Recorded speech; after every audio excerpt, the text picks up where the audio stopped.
Bonsoir à toutes et à tous, bienvenue dans Guinée Info. Pour commencer, le chef de gouvernement rentre du Maroc où il a pris part au forum de Grand Montana à Dakar. Les travaux étaient consacrés au renforcement du développement économique de l'Afrique à travers un partenariat sud-sud en vue de lutter contre la pauvreté. Images et commentaires, Kabasouma Hadi Kamara. C'est ici à Dakhla, situé à 1700 km de Casablanca, au royaume chérifien, que s'est tenu du 12 au 14 mars le forum de Grand Montana. C'est une rencontre qui constitue un creuset de réflexion sur les nouvelles politiques d'investissement des fonds souverains vers l'Afrique en vue de réduire la pauvreté au sein de la population du continent africain. L'Afrique a besoin de transparence, car rien ne peut se faire. Aucun investisseur n'acceptera de venir dans aucun pays s'il n'y a pas une transparence éclatante de la gestion des affaires publiques. Ici, à Dakhla, ils étaient tous mobilisés, des opérateurs économiques, des hommes d'affaires, des investisseurs, porteurs de projets venus des 4 coins du monde pour discuter de la nécessité d'améliorer le cadre de l'investissement étranger et de sécuriser les partenaires financiers et industriels. L'an dernier, sur les 230 réformes qui facilitent les affaires dans le monde entier, 75 venaient de l'Afrique. Donc nous avons un nouveau leadership en place qui se préoccupe de la création d'un environnement qui faciliterait cet échange, qui faciliterait cette coopération. La participation guinéenne a été remarquable au cours de ce forum. Le Premier ministre Mohamed Seydou Fofana, qui a conduit la délégation guinéenne, est revenu ici avec force détail sur la qualité des relations d'amitié et de coopération entre la Guinée et le Maroc. Aujourd'hui, il existe plus de 30 accords et protocoles de coopération régissant désormais les relations maroco-guinéennes. Au plan national, mon gouvernement fait de la coopération sud-sud un axe majeur de sa politique nationale d'aide et d'intégration africaine. Ainsi, en vue de la mise en œuvre de cette option stratégique, le gouvernement a créé en 2011 l'Agence guinéenne de coopération technique qui a déjà établi des relations avec l'Agence marocaine de coopération internationale. La maladie à virus Ebola s'est invitée dans l'agenda de notre stratégie de développement, en remettant en cause les opportunités qui s'offraient à nous pour réaliser des progrès à la fois économiques et sociaux. Elle a contrarié nos efforts de développement, tout en défiant nos valeurs et traditions creusées de notre culture. Ebola tue les entreprises, les emplois et la production. N'eût été des pays amis, et particulièrement le Royaume du Maroc, la Guinée, le Libéria et la Sierra Leone auraient été isolés. Ce pays frère demeure pour les Guinéens un exemple de solidarité pour n'avoir jamais cédé à la panique qui s'est emparée de la presque totalité du monde en laissant libre cours à l'irrationnel et parfois à la démesure. La viabilisation du cadastre minier, accès aux nouvelles technologies de l'information, renforcement du système éducatif, santé, promotion de la pêche artisanale, développement de l'industrie touristique et énergie, voilà entre autres thèmes développés au cours des travaux tenus ici à Dakhla. En dehors du continent, la 59e session des Nations Unies sur les conditions des femmes se poursuit. Présente à cette session, la COFIG présente l'expérience de la Guinée à travers la case de veille. Et à l'approche des échéances électorales, cette structure œuvre pour la préservation de la paix. Safia Tokonde, envoyé spécial. L'expérience guinéenne de la case de veille inspire le monde. Instrument de monitoring du processus électoral lancé pendant les législatives par des associations et coalitions de femmes en Guinée, l'impact de la case de veille impressionne. Ici, à New York, les résultats sont présentés par Dr Makale Traoré qui retrouve son manteau d'activiste de la société civile et de professeur d'université. Mise en place pour veiller au déroulement normal des élections, la case de veille aide à atténuer les violences dans un climat de tension politique. Explique ce docteur en droit. Le travail que nous le faisons pour notre pays, pour la paix dans notre pays, À l'approche des élections, nous sommes rassurés parce que nous savons que désormais, nous serons accompagnés pour aider notre pays à passer aussi ce cap qui certainement sera difficile, mais possible pour préserver la paix. Nous sommes prêts à aller très loin pour préserver la paix en Guinée. Félicité et encouragé par les commissaires des Nations Unies, Dr Makale Traoré rêve de maintenir active la case de veille pendant les prochaines consultations électorales. Le projet est soumis à l'appréciation des partenaires. Ouais. Moi, je pense que la case de veille est en train de faire du bon travail, mais je dirais que connaissant bien la Guinée dans toute son immensité, il y a des gens de bonne volonté et dans toutes les communautés, si ça peut se faire qu'il y ait un dialogue, je me rappelle le dialogue qu'on avait mené et la caravane du dialogue, la caravane de la communication, c'était aussi pour sensibiliser toutes les populations à ce qu'ils se disent, est-ce que nous voulons la paix ? Est-ce que nous voulons un développement durable? Et si c'est pour ça, nous allons nous mettre ensemble pour qu'il y ait un dialogue et qu'on s'entende. C'est vrai que quand il y a toujours des élections en Afrique, on le voit. Avant les élections et après les élections, il y a toujours des petits problèmes. Mais on aimerait bien que ça soit anticipé et que les gens, justement, s'entendent pour que tout se passe bien. À l'instar de la Guinée, le Mali, le Sénégal, la Guinée-Bissau ont leur case de veille. La Côte d'Ivoire est séduite par l'idée. Les préparatifs sont en cours. L'exemple guinéen fait des émules. Restons toujours à New York avec cette session des Nations Unies pour signaler que les ministres de l'Action sociale ont aussi plaidé la cause des pays touchés par le virus Ebola. On fait le point avec Fatoumata Samoura depuis New York. Les ministres en charge des questions de genre et de la femme de l'espace CEDEAO évaluent l'impact de la maladie à virus Ebola sur le plan socio-économique en Sierra Leone, au Libéria et en Guinée, les 3 pays les plus touchés par la maladie. Il propose aussi un programme régional d'appui à la réinsertion des femmes et enfants victimes du virus. La mobilisation des ressources financières adéquates à la mise en œuvre coordonnée du plan de riposte à Ebola occupe une place de choix. Je pense que la CEDEAO ne va pas rester en rade parce que nous avons toujours intervenu. Nous avons mis en place un plan régional de riposte à la maladie à virus Ebola.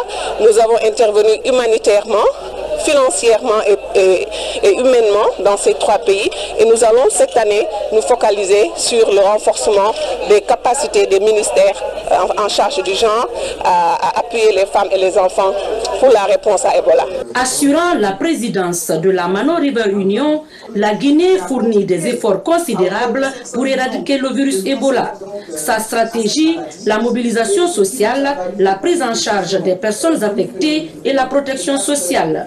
Ici, à New York, la ministre guinéenne de la promotion féminine et de l'enfance multiplie les plaidoyers auprès des instances africaines et onusiennes en faveur de la mobilisation de fonds pour la relance des activités d'autonomisation des femmes. En raison du poids social découlant des conséquences de la maladie à virus Ebola, notamment l'augmentation des charges des femmes, l'accroissement du taux de vulnérabilité des enfants, des jeunes et des femmes, la perte d'emploi de nombreuses femmes du secteur informel, l'accroissement des besoins de protection sociale chez les personnes âgées, je sollicite auprès de la CEDEAO la recherche des fonds en faveur de la relance des activités d'autonomisation et de promotion des femmes. Même si l'épidémie est en passe d'être maîtrisée, il est important de maintenir la sensibilisation et de renforcer le système éducatif des pays frappés par l'épidémie.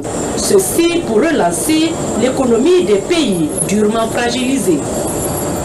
En Guinée, la région de Kankan polarise l'actualité avec le lancement officiel des travaux des chantiers pour les festivités de l'an 57 de la fête du 10 octobre. Vous le savez déjà, l'événement est prévu cette année dans la région de Kankan.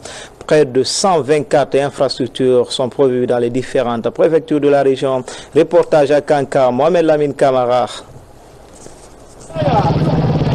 La cité de Nabaya, épicentre des prochaines festivités de l'an 57 de l'indépendance nationale. Au total, 124 infrastructures devront être construites dans les 5 préfectures de la région de Kankan. C'est sur ce site devant abriter la résidence du gouverneur et ce domaine de l'ancien buffet de la gare où sera construit un hôtel 5 étoiles que la délégation gouvernementale a procédé au lancement officiel des travaux des chantiers qui vont être réalisés.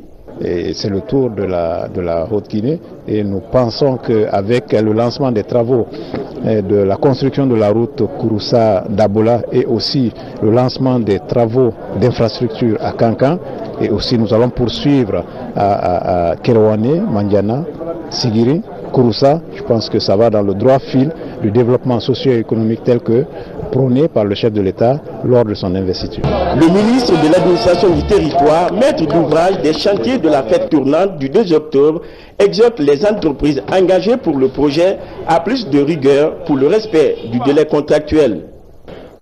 Justement, depuis l'annonce de cette fête dans la région, la mobilisation est totale dans le Nambiaya et les populations se sont fortement mobilisées pour accueillir la délégation gouvernementale qui est allée pour le lancement des travaux sur les différents sites. Sekou Souma, Mamadi Gassamar, Mohamed De Camara nous signent ce reportage. La population de Kankan accueille la délégation ministérielle en fanfare. Massée le long des trottoirs, les Kankanka disent merci au président de la République pour avoir choisi la préfecture de Kankan pour abriter les festivités du 57e anniversaire de la fête de l'indépendance.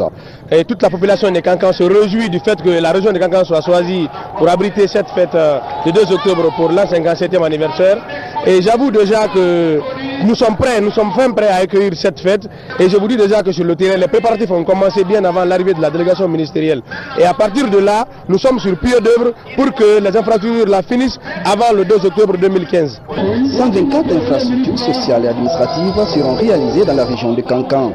Du coup, Kankan va changer de visage et plusieurs emplois seront créés. Les membres du gouvernement expliquent la portée de ces chantiers de la République. Ce que Kankan attend du gouvernement, c'est la sécurité alimentaire, c'est la sécurité des personnes physiques et leurs biens, et aussi c'est faciliter la communication, la sensibilisation entre les citoyens. Depuis le choix de la préfecture de Kankan pour accueillir le 57e anniversaire de l'indépendance, ONG, associations, fils ressortissants et autorités locales, chacun de son côté s'active pour donner un éclat particulier à cette fête de l'indépendance, prévue le 2 octobre prochain. Et puis cette question qui intrigue les fidèles du sanctuaire marial de Boufa, pourquoi l'arrêt des travaux sur le site? Le secrétaire général aux affaires religieuses était récemment sur le chantier pour savoir, mais surtout comprendre le pourquoi. Quelques éléments de réponse avec notre reporter Samara Tounou. Le sanctuaire marial de Boufa en construction, c'est un vaste projet du gouvernement. Le lancement de ces travaux en 2011 avait suscité assez d'engouement chez les catholiques du diocèse de Conakry. Depuis un certain temps, les travaux connaissent un retard par rapport au délai contractuel. Le secrétaire général aux affaires religieuses, accompagné des autorités de la région de Bouquet, est sur le site pour comprendre les raisons de ce retard. Quand on a commencé ce travail en 2011, il y a eu des suggestions de modification des bénéficiaires. Donc, ce qui a fait que le volume du travail, le volume du projet a augmenté. Pour les gradients, par exemple, ça a quitté de 10 000 places à 25 000 places. Conséquemment, l'enveloppe financière aussi a augmenté de 18 milliards, de 18 milliards 500.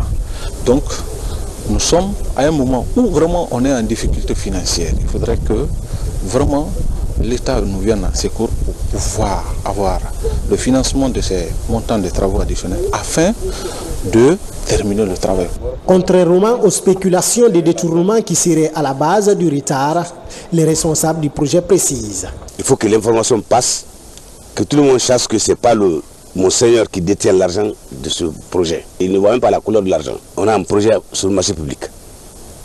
Même vous, le ministre, vous ne voyez pas la couleur de l'argent. Personne ne voit la couleur de l'argent. L'argent est versé correctement et directement au compte de l'entreprise. Face aux difficultés évoquées par les différents acteurs du chantier, le secrétaire général aux affaires religieuses rassure de l'engagement du gouvernement à mettre tout en œuvre pour la finition des travaux. Dans la politique du président de la République, le professeur Alpha Condé, ça c'est que tous ces chantiers qu'il a entamés pour un délai très bien déterminé soient achevés. Surtout, ce chantier-là fait partie des chantiers qu'on pouvait compter les jours.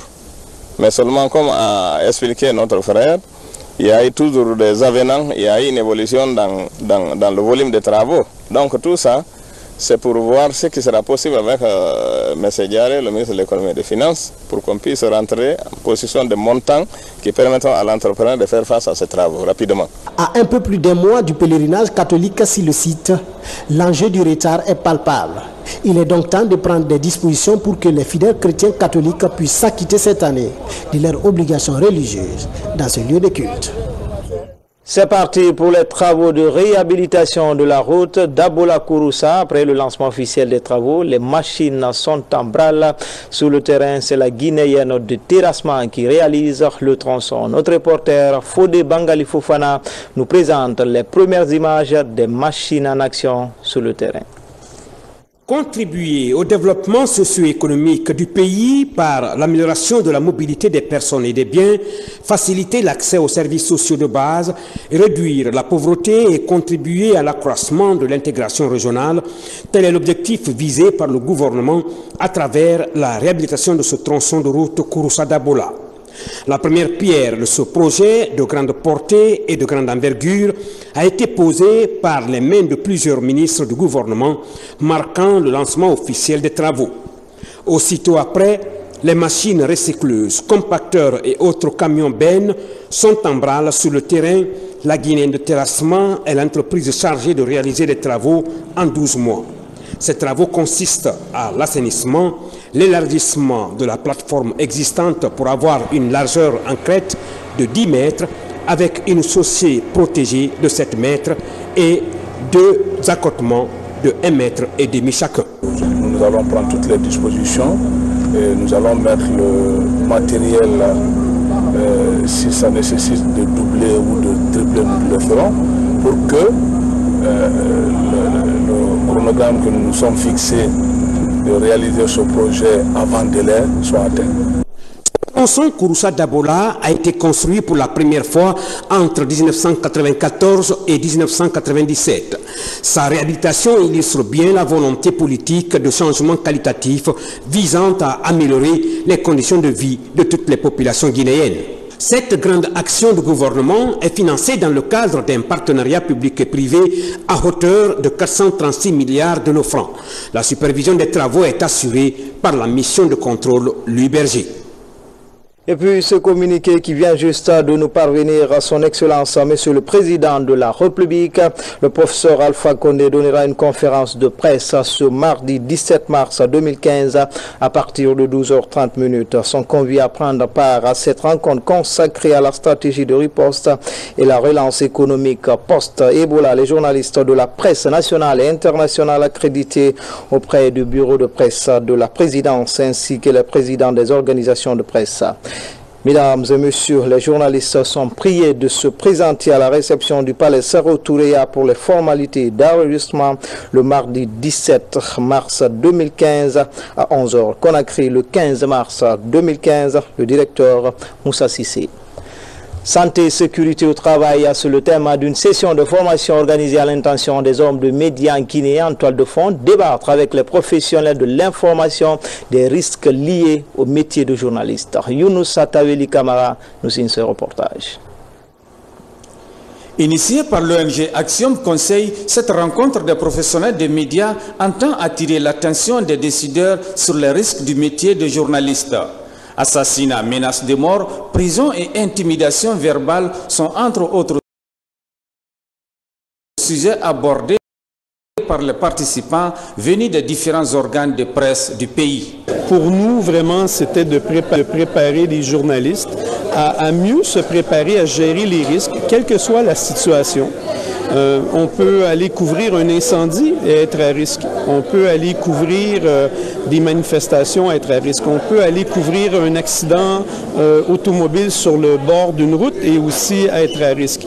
Donc, c'était vraiment de donner des repères généraux aux journalistes reporters pour essayer de mieux gérer les risques. Par cette action, je crois que j'apporte vraiment une contribution à ma nation et en essayant d'apporter ma modeste connaissance au soutien psychologique quant aux travailleurs dans les entreprises de la place.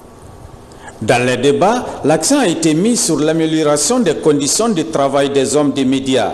Les participants ont unanimement apprécié la pertinence des sujets débattus. La santé et sécurité n'est pas uniquement une affaire des reporters, mais aussi une affaire des responsables. Pourquoi? Parce que si les responsables ne prennent pas en considération la nécessité de protéger les journalistes, de leur donner des équipements appropriés pour couvrir ou bien pour les protéger contre les risques qui courent sur le terrain de reportage, alors vraiment qu'il y a un risque.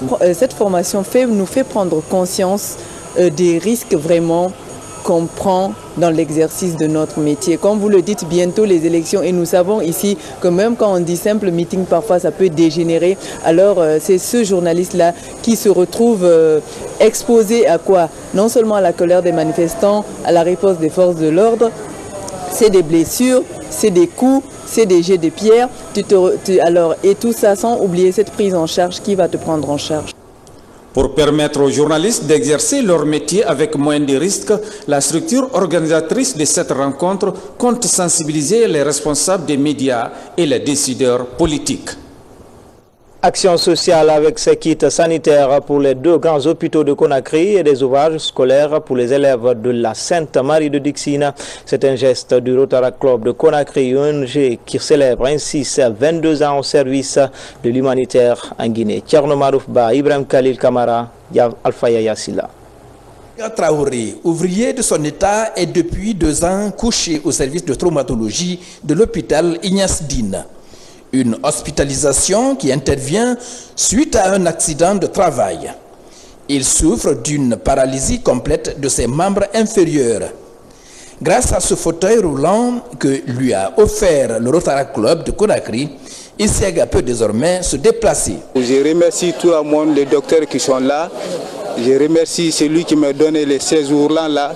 Je remercie tout le monde, Dieu nous bénit. En plus de ce fauteuil roulant que Isiaga a reçu, une importante quantité de matériel médicaux a été aussi offerte aux malades du service de traumatologie.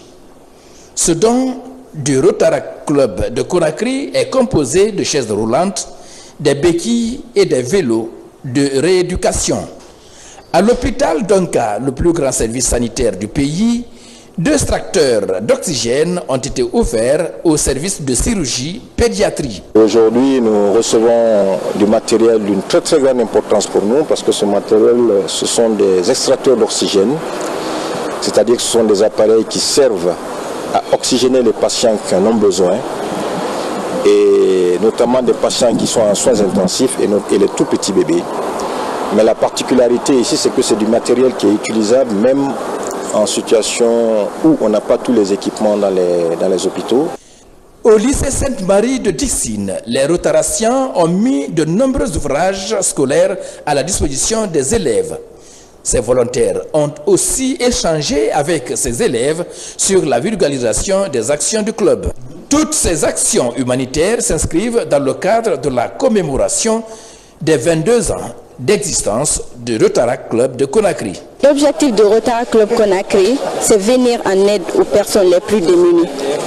Donc on a profité et fêté notre anniversaire en faisant ce don, comme ce qu'on a l'habitude de faire à chaque moment.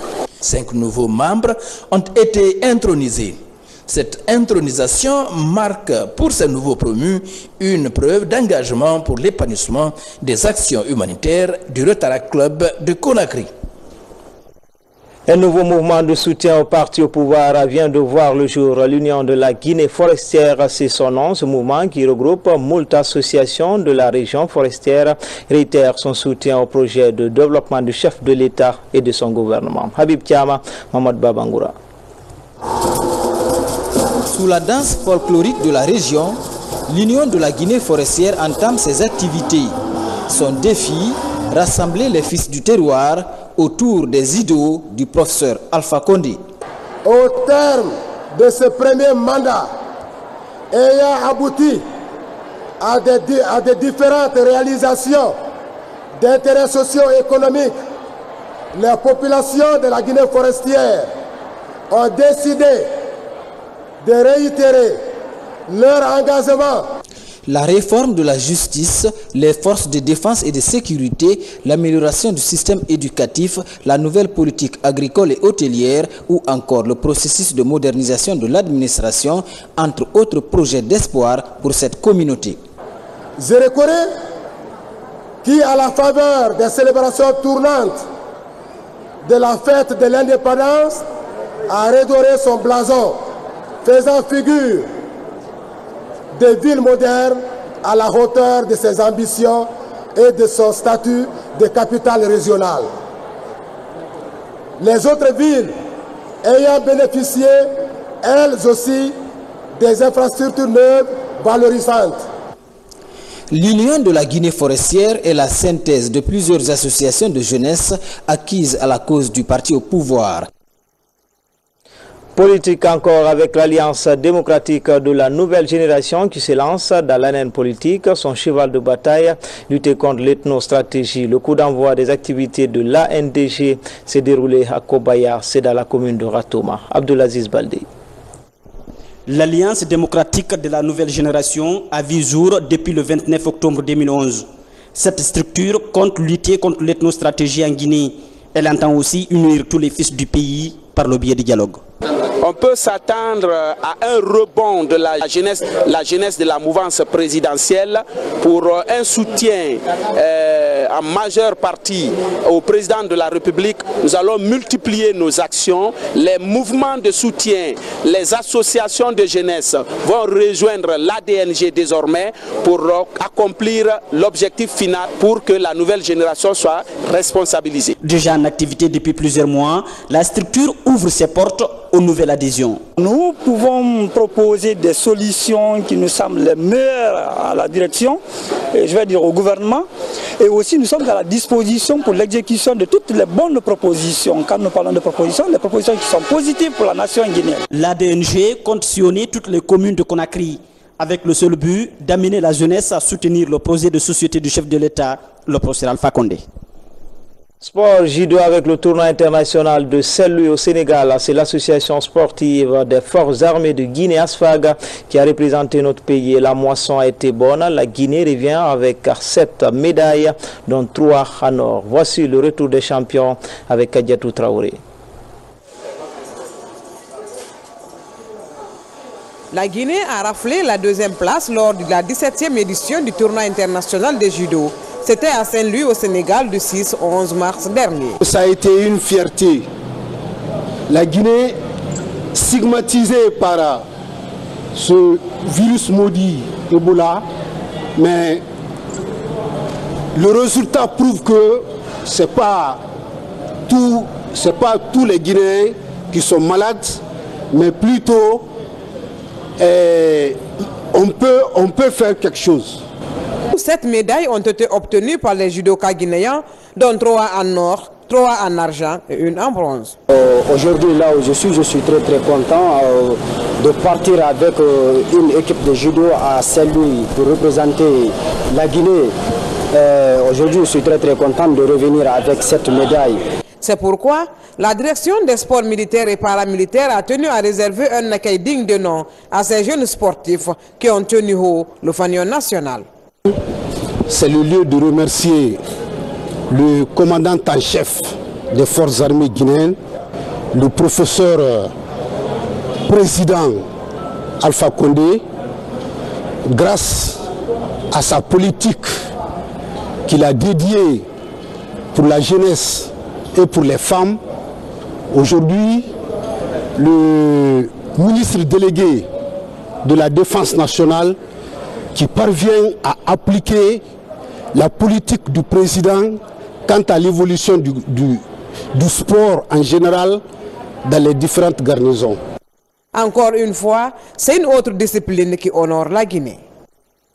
Nous revenons sur ce communiqué. Son Excellence, Monsieur le Président de la République, le professeur Alpha Condé, donnera une conférence de presse ce mardi 17 mars 2015 à partir de 12h30. Sont conviés à prendre part à cette rencontre consacrée à la stratégie de riposte et la relance économique post-Ebola. Les journalistes de la presse nationale et internationale accrédités auprès du bureau de presse de la présidence ainsi que les présidents des organisations de presse. Messieurs et madame, les journalistes sont priés de se présenter à la réception du palais Séro-Touréa pour les formalités d'enregistrement le mardi 17 mars 2015 à 11h. Conakry le 15 mars 2015, le directeur. Enfin, sport foot en plus bref avec les matchs allés des 16e de finale des coupes africaines et les clubs guinéens se portent bien.